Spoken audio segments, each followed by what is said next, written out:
Welcome back to this incredible Listen to Advance podcast. I'd been absent for more than 2 weeks, and I want to say a big sorry about that, but now I'm back to deliver some new good stuff into your ears. And make sure you have taken your seats because this is gonna be very electrifying. Let's get started. It's time for Quote Review. There is somebody in the world today who has a worse situation than you and is more excited about it. Oftentimes, we don't appreciate what we have. We have said that we are miserable, lack money. But actually, everything is good. You're healthy, you don't starve, you have family.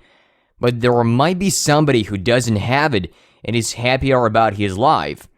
He is grateful for his health, although he doesn't have money. Average people say that they are poor, but you have to realize that those who were born in Africa, Brazil, or any other country like that have no money at all. They are forced to drink water from puddles. But you can just go to the nearest supermarket and buy a bottle. So the next time you feel yourself poor or miserable, recall those people who have worse situation and much happier about it. Appreciate what you have and multiply it with your own effort. This was today's quote. Apply it to your daily life and upgrade it significantly. And now, let's get to the episode itself. Why do so many kids and teenagers don't want to go to school, especially in Russia? They hate it so much that they are forced to pray their parents to let them stay home, or they try to pretend that they caught a cold, or even advertently becoming ill. They are ready to go for extreme measures just because they aspire to not go to school. And all of this distaste comes from school curriculum because quite frankly, it totally sucks. Today, on Listen to Advance, you will hear lots of information about current educational system and why it is worthless. Starting now.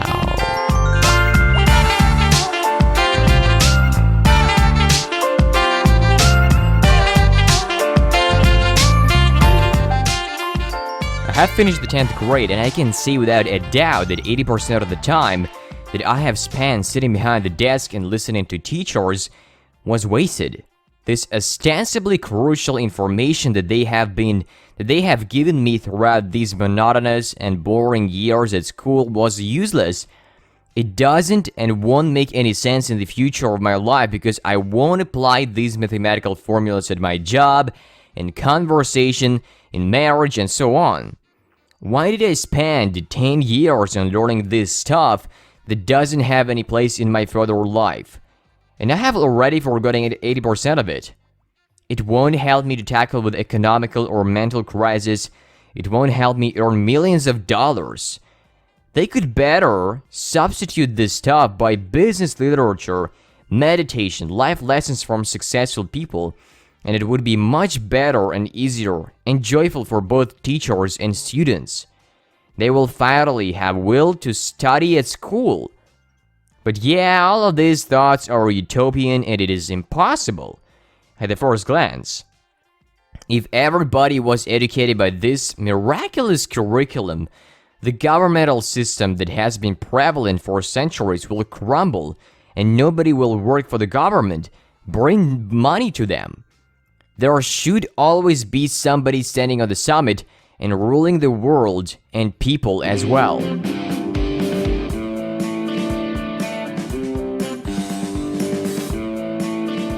The school curriculum is promoted by government itself, and this is why it is meant to work out for it and not for the people.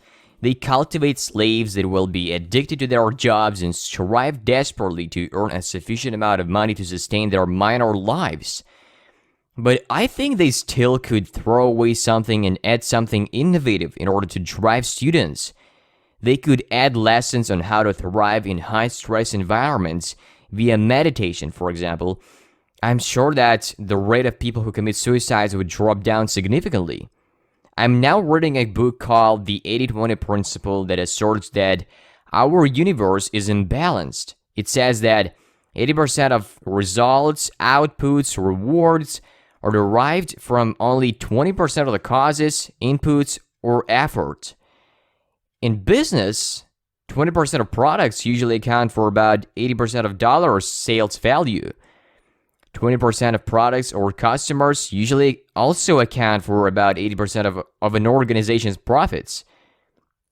In society, for instance, 20% of criminals account for 80% of the value of all crime. This means we can focus on investing 20% of most highly valued and fruitful things and get 80% of profit instead of investing 80% of low-value products and get 20% out of it. The same thing is with school. We spend 80% of our and teachers' time. We learn 80% of the information but have only 20% of results, which is trivial.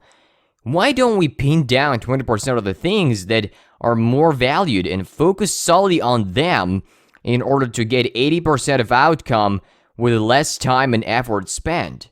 By this concept, we could manage to get better in anything in a short period of time. Take an example from your life. You are struggling so hard to pass the exam, earn money, study other languages, and so forth, and your results are not perfect. You cannot get prepared for the exam properly, or you get so exhausted after your work, and you can't tackle with other life issues. So now you start writing all of these things on a paper and find out what are the things that has appeared to be most useful or effective in the past months. And you have to eliminate those things that hasn't brought to you anything throughout this time span. There are some things that are of the same vitality, and seemingly you cannot eliminate one of them because it may cost you so much as a result. But let's take another example to make it clear. You have 10 ventures in total. Now you find out what are 2 most profitable ventures from 10. And after you figure it out, you can focus more on these 2 companies and promote them to give you even more. This is a perfect example of how 80-20 principle actually works. You focus on 20% and it gives you 80%. Whilst on the contrary, if you focus on 10 ventures, which is 100%, you would have only 20% of the profit because you wouldn't be able to accent your attention on most vital things. And the question is, what about the rest 80% that are not that useful? Well, here comes another part of this rule, and that's turning disadvantages into advantageous products. So, how could I boost up productivity of that company? Make a reversal. Probably the best decision in this situation would be just shutting it down or selling to other people and that would probably release yourself from this numerosity that has deprived a vast amount of your time. If you want to bloom up your results and of course change your life beyond recognition, the 80-20 principle by Richard Koch is a great way to do so. Besides that, I think we don't have to blame school for its multiple flaws all the time.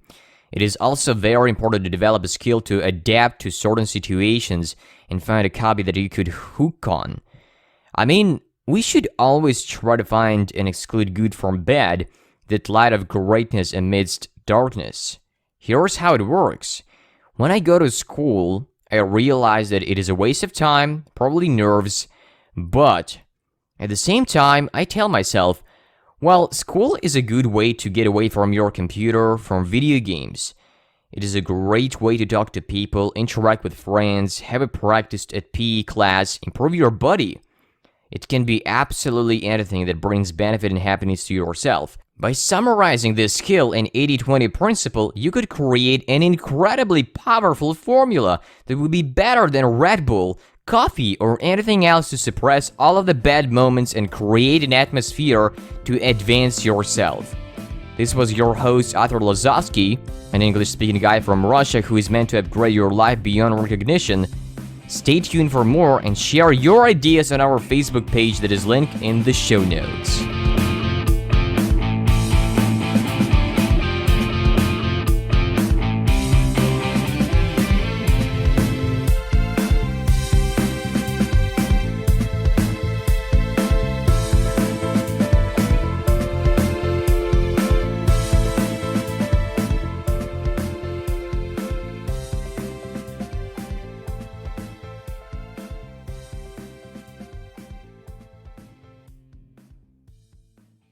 This was the end of episode number 8. If you liked it, click on the subscribe button whatever a podcast platform is to not miss latest episodes of our show.